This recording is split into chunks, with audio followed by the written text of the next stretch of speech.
Hello दोस्तों, मेरा YouTube channel पर आप सभी लोगों का स्वागत करता हूं। तो यहाँ पर देखिए WIPO जो कि आपका एक पार्ट है। किसका पार्ट है? आपका QCI जो आपका ऑर्गेनाइजेशन है उसका एग्ज़ाम निकला है, एग्ज़ामिनर का एग्ज़ाम निकला है। तो उसी के बारे में यहाँ पर देखिए आपका प्रीलिमिनरी एग्ज़ाम होगा। प्रीलिमिनरी एग्ज़ाम में आपका 5 पार्ट है: general science, general English, reasoning, aptitude, current affairs and IP and WPIO। तो इसके बारे में यहाँ पर आपका 15 नंबर का क्वेश्चन आएगा इसके ऊपर, ठीक है। तो आपका 2 दिन बाद ही आपका एग्ज़ाम है, 3 सितंबर। तो उसके पहले यहाँ पर आपका एक क्विक ओवरव्यू आपको दिया जाएगा। आपको माइंड में फिर से इसको रिवीजन कर लीजिए, एग्ज़ाम में आपसे एक भी क्वेश्चन ना छूटे, इसीलिए यहाँ पर सिर्फ एक आपको क्विक ओवरव्यू दिया जा रहा है, ठीक है। डिटेल्स यहाँ पर नहीं पढ़ाया जाएगा, सिर्फ आपका क्विक ओवरव्यू जहाँ से क्वेश्चन आ सकता है, बस, ठीक है। तो चलिए शुरू करते हैं। तो इंटेलेक्चुअल प्रॉपर्टी क्या है? इंटेलेक्चुअल प्रॉपर्टी देखिए, इंटेलेक्चुअल वो प्रॉपर्टी है जो कि आपका इंटेंजिबल क्रिएशन ऑफ ह्यूमन, ठीक है। इस पॉइंट पर आपको ध्यान देना चाहिए, ठीक है। इसको आप माइंड में बैठा लीजिए, intangible creation of human, intangible, okay. Intangible property तो उसको हम बोलते हैं इंटेलेक्चुअल प्रॉपर्टी। तो क्या क्या होता है वो? आपका कॉपीराइट, पेटेंट, ट्रेडमार्क, ठीक है। तो ऐसे ही एज ए ट्रेड सीक्रेट हो गया, आपका पब्लिसिटी राइट, मोरल राइट, तो ये सब आपका इंटेलेक्चुअल प्रॉपर्टी के अंदर आता है। मान के चलिए आपका एक टाटा का कंपनी है, ठीक है, टाटा कंपनी है। तो टाटा कंपनी का आपका खुद का एक लोगो होगा, ठीक है, खुद का एक लोगो है टाटा का। तो उस लोगो को क्या आप यूज कर सकते हैं? नहीं। मैं यूज कर सकता हूँ? नहीं, कोई नहीं यूज कर सकता, वो उसको सिर्फ टाटा ही यूज कर सकता है। तो इसको बोल सकते हैं हम कॉपीराइट। तो ठीक है, तो ये जो है आपका, ये आपका मान अगर कोई इसको यूज करेगा और दूसरा कोई यूज करेगा तो आपका वो कॉपीराइट के अंदर आ जाएगा, उसको पुलिस पकड़ लेगा, ठीक है। तो कोई नहीं यूज कर सकता है, तो इसको हम बोलते हैं कॉपीराइट प्रॉपर्टी। पेटेंट, इसको टाटा ने पेटेंट किए हैं तो कोई यूज नहीं कर सकता इसको। तो इसी सब टर्म को हम बोलते हैं इंटेलेक्चुअल प्रॉपर्टी, ठीक है। तो आगे चलिए देखिए, मतलब आपका मान के चलिए आपके पास कोई ज़मीन है, आपके पास सोना दाना है, ठीक है, आपके पास चांदी है, तो ये सब आपका प्रॉपर्टी हो गया। इसको आप छू सकते हैं, देख सकते हैं, ठीक है। ये आपका टेंजिबल प्रॉपर्टी हो जाएगा। जो प्रॉपर्टी आप छू नहीं सकते, देख नहीं सकते, ठीक है, तो उसी को हम बोलते हैं कॉपीराइट, पेटेंट, ट्रेडमार्क, ऐसे करके बहुत सारा टर्म है, आगे जाके हम देखेंगे। तो वो सब आपका इंटेलेक्चुअल प्रॉपर्टी के अंदर आ जाएगा। तो इंटेलेक्चुअल प्रॉपर्टी को सर्वप्रथम किसने किया था ना? वर्ल्ड इंटेलेक्चुअल प्रॉपर्टी ऑर्गेनाइजेशन बनाया गया था इसके अंडर, जो कि इन सब प्रॉपर्टी को प्रोटेक्ट करता है, ठीक है। इसके ऊपर जमींदार है, ये सब आपका ऑब्जर्व कर सकते हैं, माना करता है इस सब प्रॉपर्टी को, ठीक है। तो सबसे पहले देखिए WIPO कब एस्टेब्लिश हुआ था? पहले एस्टेब्लिश हुआ था 1967। देखिए यही सब पॉइंट इंपॉर्टेंट है एग्जाम के लिए, ठीक है, इसीलिए मैं आपको सिर्फ यही सब ओवरव्यू दे रहा हूँ। 1967 में सबसे पहले WIPO एस्टेब्लिश हुआ था। इसका हेडक्वार्टर है जेनेवा, स्विट्ज़रलैंड। आपका world intellectual property day observe किया जाता है 26 अप्रैल को, इसको ऑब्जर्व किया जाता है। WIPO को करेंटली मेंबर है 193 मेंबर स्टेट है करेंटली। इंडिया इसके मेंबर है, हाँ है। इंडिया कब ज्वाइन किया था? 1997 में इंडिया WIPO को ज्वाइन किया था, ठीक है। देखिए 1975 इंडिया ने ज्वाइन किया था और 1967 को WIPO एस्टेब्लिश हुआ था, ठीक है। अभी तक इसका 26 इंटरनेशनल ट्रीटी बन चुका है इसमें, ठीक है। जेनेवा, स्विट्ज़रलैंड इसका हेडक्वार्टर है। और यहाँ पर देखिए पैलेस्टाइन जो है, पैलेस्टाइन जो कंट्री है, तो उस कंट्री यहाँ पर ऑब्जर्वर का स्टेटस मिला है उसको, ठीक है। वो यहाँ पर ऑब्जर्व कर सकता है, ये परमानेंट मेंबर नहीं है, ठीक है। पैलेस्टाइन परमानेंट मेंबर नहीं है, सिर्फ ऑब्जर्व कर सकता है, ठीक है। आगे चलिए देखते हैं।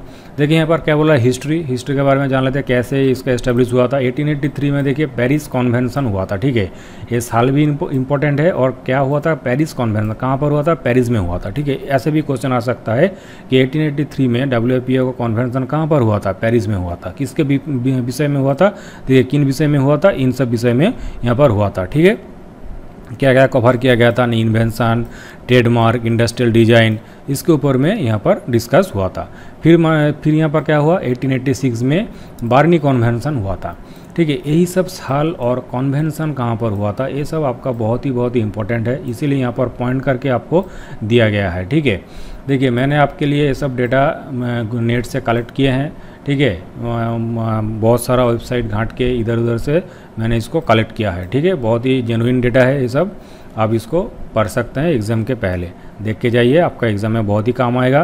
फिर यहाँ पर देखिए 1891 में क्या हुआ था? मार्डिट एग्रीमेंट हुआ था। फिर आपका 1893 में BRP एस्टेब्लिश हुआ था। फिर 1970 में BRP बिकम्स WIPO में कन्वर्ट हुआ। देखिए सबसे प्रथम, हाँ ये भी एक बहुत ही इंपॉर्टेंट क्वेश्चन है कि WIPO को सर्वप्रथम नाम क्या था। सबसे पहला नाम था आपका BIRPI, ठीक है, BIRPI, सबसे पहले इसका यही नाम था। देखिए क्या बोल रहा है, to secretary setup to administer the Paris and Berne convention combine to form the United International Bureaux for the protection of Intellectual Property. ठीक है, आपका जो BIRPI इसका फुल फॉर्म क्या है, BIRPI का फुल फॉर्म आपका यही है। ठीक है, इसको याद कर लीजिए, रट लीजिए, जो भी करना है कर लीजिए। ये क्वेश्चन बहुत ही इंपॉर्टेंट है। इसका क्वेश्चन हो, इसका आंसर हो जाएगा United International Bureaux for the protection of Intellectual Property. ठीक है, यहीं से स्टार्ट होता है इसका फुल फॉर्म, यूनाइटेड इंटरनेशनल से इसका फुल फॉर्म स्टार्ट होता है। देखिए BIRP है आपका, मान के पहले आपका B है तो B से नहीं, इसका सर्वप्रथम शुरू होता है यूनाइटेड नेशन से। ठीक है, यहाँ से यहाँ तक इसका फुल फॉर्म है। तो पहले ही देखिए यहाँ पर पेरिस कन्वेंशन हुआ, फिर आपका बार्नी कन्वेंशन हुआ। ये दो कन्वेंशन को मिलाकर यहाँ पर आपका BIRPI एस्टेब्लिश किया गया था। ठीक है, तो बाद में इसका नाम चेंज करके आपका WIPO करा गया। कब हुआ ना, WIPO becomes a member state led intergovernmental organization कब हुआ था ना, 1970 में। ठीक है, 1970 में इसका नाम चेंज करके WIPO किया गया। ठीक है, देखिए WIPO joins the United nation 1974 में WIPO ने यूनाइटेड नेशन को ज्वाइन किया। ठीक है, उसके पहले यूनाइटेड नेशन के अंदर ये नहीं आता था।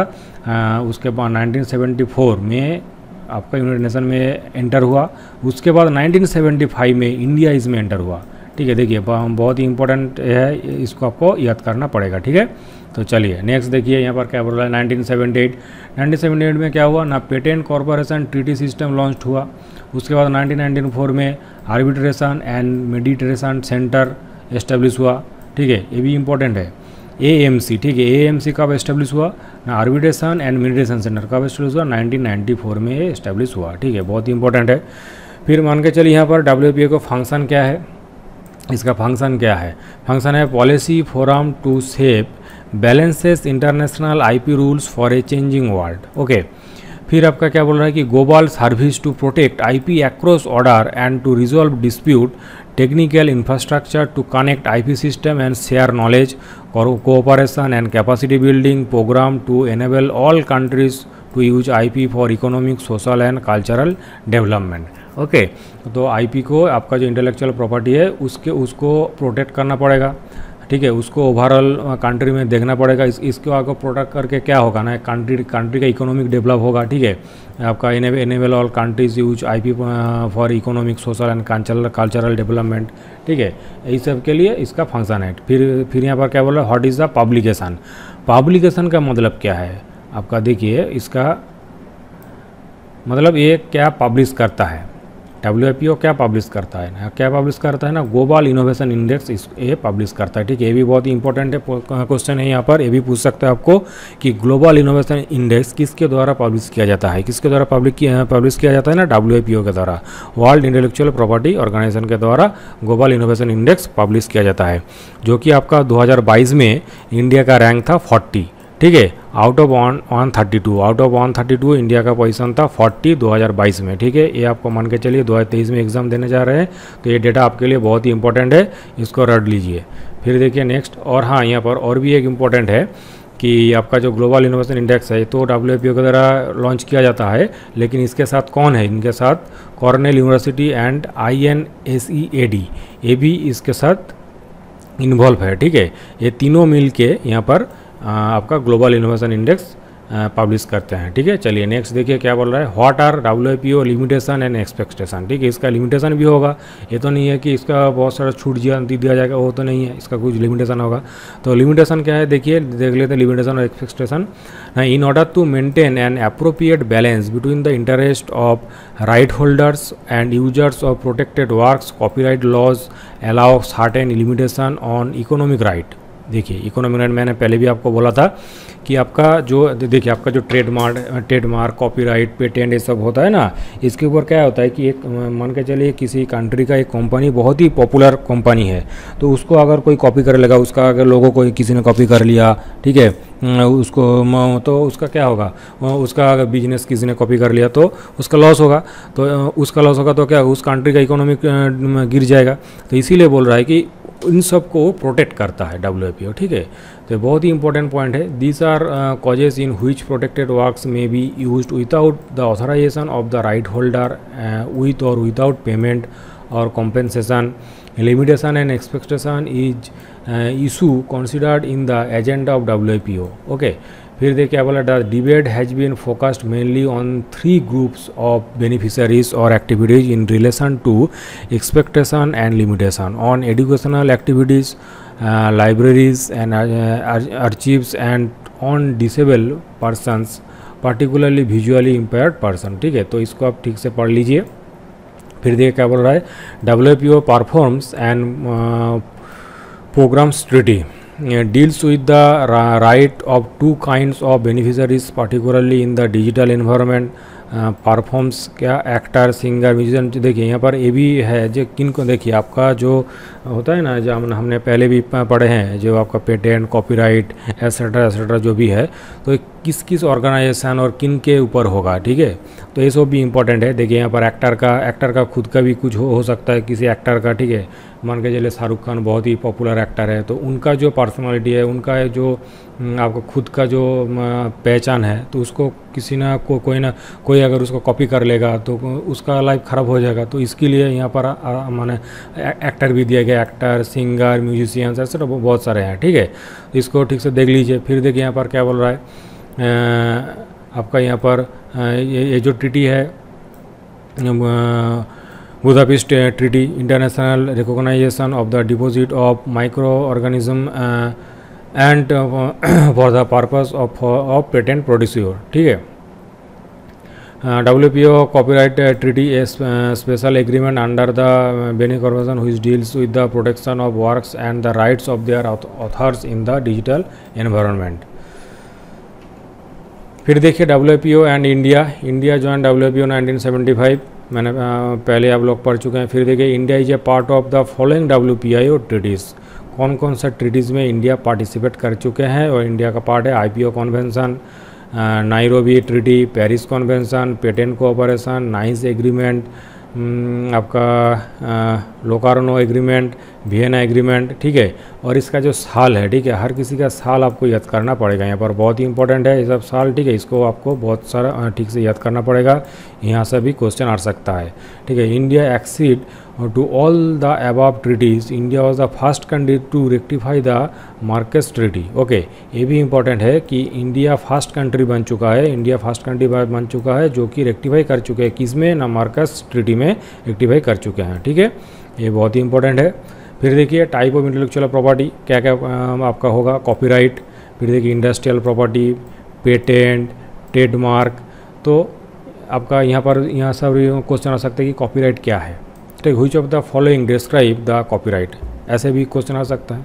तो यहाँ पर कॉपीराइट क्या बोला है, it covers literary work such as novel, poem, plays, film, music, artist etcetera, बहुत सारा है। इसके ऊपर जो होता है, ठीक है, तो इसको हम बोलते हैं कॉपीराइट। आपका एक गाना मान के चलिए अरिजीत सिंह ने कोई गाना गाया है, तो उसको आप कॉपी नहीं कर सकते, वो सिर्फ उसी का ऊपर होगा। ठीक है, वही करेगा। तो इसीलिए इसको हम के यहाँ पर देखिए म्यूजिक आ गया, म्यूजिक बोल रहा है, म्यूजिक, तो इसको आप कॉपी नहीं कर सकते। म्यूजिक, फिल्म, किसी ने फिल्म बनाए, तो आपको फिल्म देखना है तो आपको थिएटर जाके देखना पड़ेगा, या पर आपको ख़रीद के देखना पड़ेगा। ठीक है, ऐसा नहीं है कि आप कहीं से चुरा के देख लीजिए, वो सब आपका नहीं होगा। इसीलिए इसके ऊपर कॉपीराइट पेटेंट आपका कॉपीराइट होता है। ठीक है, ये सब नहीं चल सकता, इसका बैंड हो है। तो यहाँ पर देखिए रेडियो टेलीविज़न में जो भी प्रोग्राम दिखाया जाता है, वो लोग उनसे खरीदते हैं। ठीक है, खरीद के आपको दिखाता है। ठीक है, तो यहाँ पर देखिए industrial property, it includes patent for invention, trademark, industrial design, ये सब होता है। पेटेंट क्या होता है? Patent are exclusive rights granted by the government to a company for an invention. ठीक है, मान के चलिए आपने कोई भी कंपनी अगर कोई इन्वेंशन किया है, कोई इन्वेंट किया है, तो उसके ऊपर गवर्नमेंट उसको एक सर्टिफिकेट देता है। ठीक है, उसको मैंने सिर्फ उसी का हक होगा उसके ऊपर, और कोई उसको यूज नहीं कर सकता। इसको हम बोलते हैं पेटेंट। ठीक है, ऐसे ट्रेडमार्क होता है। हाँ, और यहाँ पर देखिए जो पेटेंट होता है उसको आप इंडिया 20 ईयर्स का टाइम देता है। 20 ईयर्स के बाद उसको फिर से रिन्यूअल करना पड़ता है। ओके, देखिए ट्रेडमार्क यहाँ इट इज़ ए वर्क और सिंबल और फ्रेज और डिज़ाइन और any combination of this which identifies and distinguishes the source और ओरिजिन ऑफ ए प्रोडक्ट और सर्विस। ओके, तो ये सब आपको पॉज करके देख लीजिएगा ठीक से। तो चलिए डिज़ाइन, यहाँ पर डिज़ाइन ये भी आपके इंटेलेक्चुअल प्रॉपर्टी के अंदर आएगा। Design, geographical indication, GI tag जो दिया जाता है, जो आप लोग तो पढ़े ही होंगे एग्जाम के लिए, जीआई टैग होता है सिर्फ आपका, तो वही जीआई टैग जियोग्राफिकल इंडिकेशन, तो ये भी आपका एक इंटेलेक्चुअल प्रॉपर्टी के अंदर आएगा। ठीक है, आपका दार्जिलिंग का जो चाय पत्ती जीआई टैग में मिला है उसको, मतलब वो चाय पत्ती सिर्फ दार्जिलिंग में ही होता है। ठीक है, तो इसको और कोई यहाँ ये आपको और कहीं पे भी नहीं मिलेगा। तो इसको आपको बोलता है कि ये भी आपका इंटेलेक्चुअल प्रॉपर्टी के अंदर आएगा। जो माने जीआई टैग कहाँ होता है? जीआई टैग होता है किसी गुड्स के ऊपर, जो कि एक स्पेशली कोई जियोग्राफिकल ओरिजिन में उसको उगाया जाता है। ठीक है, जैसे कि आपका ब्लैक राइस कहाँ पर होता है? आप लोग बोलिए, मुझको कमेंट कीजिए, ब्लैक राइस कहाँ होता है? तो उसको भी जियोग्राफिकल टैग मिला है, जीआई टैग मिला है उसको। ठीक है, तो ये सब आपका इंटेलेक्चुअल प्रॉपर्टी हो गया। मतलब आपको यहाँ पर बोल रहा है कि आपका जो मान के चलिए कॉपीराइट, आपका पेटेंट, ट्रेडमार्क, आपका डिजाइन, जियोग्राफिकल इंडिकेशन, ये किन किन के ऊपर लगता है। जियोग्राफिकल इंडिकेशन तो आपका किसी कंपनी के ऊपर नहीं लगेगा, कहाँ पर लगेगा? ये जीआई टैग कहाँ लगेगा? किसी गुड्स के ऊपर लगेगा। वैसे ही आपका जो पेटेंट है, पेटेंट किसके ऊपर लगेगा? किसी कंपनी के ऊपर लगेगा। तो यही सब आपको पूछेगा कि कौन सा वर्ड कहाँ पर यूज हो रहा है। आपको यहीं पर आपका सारा क्वेश्चन का आंसर है। ठीक है, इसको आपको सही से समझना पड़ेगा कि कौन सा वर्ड कहाँ यूज हो रहा है। ओके, फिर देखिए component of global innovation index का कंपोनेंट क्या है ना? 5 इनपुट पिलर है, इसका 5 इनपुट पिलर है एंड 2 आउटपुट पिलर है। तो इनपुट पिलर क्या क्या है यहाँ पर देखिए ना? Institution, human and capital research, infrastructure, market sophistication and business sophistication. Okay, और आउटपुट पिलर क्या है ना? Knowledge and technology and creative output. Okay, बस देखिए ये जो आपको जहाँ तक मैंने आपको दिखाया सिर्फ एक आपका WPA के ऊपर ओवरव्यू है। ठीक है, ज़्यादा डिटेल्स यहाँ पर नहीं है, सिर्फ ओवरव्यू है। यहाँ पर आपको ठीक से यहाँ इसको पढ़ लीजिए, रट लीजिए, यहाँ से क्वेश्चन आएगा ही आएगा। तो आज का सेशन यहीं तक था। ठीक है, फिर आपके साथ नया वीडियो के साथ आपके साथ मुलाकात होगा। अच्छे से एग्ज़ाम दीजिए। ठीक है, आपका एग्ज़ाम अच्छा हो, मेरा आपका बेस्ट विषय से आप लोगों के साथ। चलिए आज के लिए यहीं तक, थैंक यू।